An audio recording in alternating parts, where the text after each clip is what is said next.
Travel agencies are reporting a sharp decline in bookings for Thailand for holidays, not just from China, despite the fact that the new corona-style virus has been virtually contained within China. TAT predicts a loss in revenue of 95 billion baht, and that's only if the containment and ban on travel extends in China only until April. That ban within China on tour groups may well be extended a lot longer. Smarter businesses who've ignored the other markets in favour of the easy Chinese business are now actively promoting to Western expats and tourists. Many, though, are still in shock. Cambodia has agreed to allow a cruise ship that has been turned away by 5 other countries over fears that somebody aboard may have the virus to dock in their ports, allowing passengers to fly home. Its last planned port of call was Thailand, which, along with other countries, refused the cruise ship the right to dock.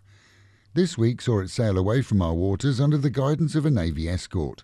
Thailand's Army Chief General will introduce new measures to prevent senior officers being involved in business, especially those which involve other ranks. Following the mass killing in a northern shopping mall last weekend by a deranged NCO, it was confirmed that he'd lost his mind after a failed business deal, which involved his senior officer and wife, both of whom he killed before going on a rampage.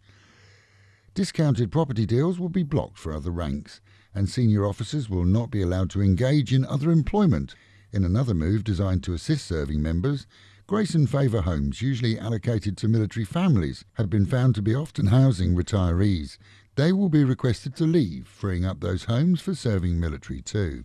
And new controls on purchases of weapons will be implemented immediately.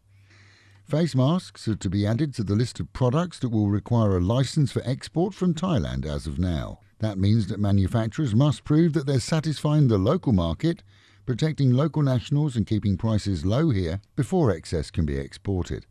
The plan was promised last week after a shortage scare which now doesn't exist.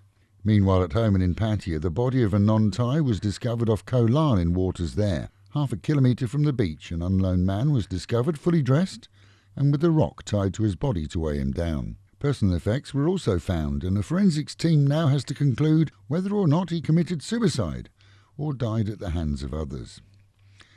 A review and chat with tourists and expats this week in the city reveals most, if not all, are enjoying the peace and lack of traffic. Whilst businesses look to attract overlooked Western tourists, those here are reaping the benefits as they find discounts in many small to large businesses. Driving in the city's a breeze, and of course there are no queues at entertainment venues. Those businesses who've catered continually for the Western markets are busy. Malls are quiet for sure, but for customers, those sale signs are proving to be a magnet. It's promote the Westerner time now, and those who overlook that fact will remain sitting on their hands for sure. And as we reported yesterday, the chances of a British drug dealer shipped back to the UK weeks ago of having the coronavirus, as reported in UK and Thai media, was of course aroused. Mark Rumble, arrested in Pattaya and deported, is now housed comfortably in a UK jail, probably for some while. Staff there noted he was sniffing and had a fever. They panicked and locked down a whole prison wing as they feared he had caught the virus here and it would spread amongst the lags. Now it's official, Rumble has the sniffles and not much more.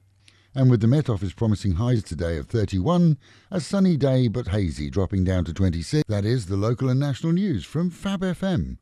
For videos and of course to keep up with fabulous Pattaya, visit alwayspattaya.com.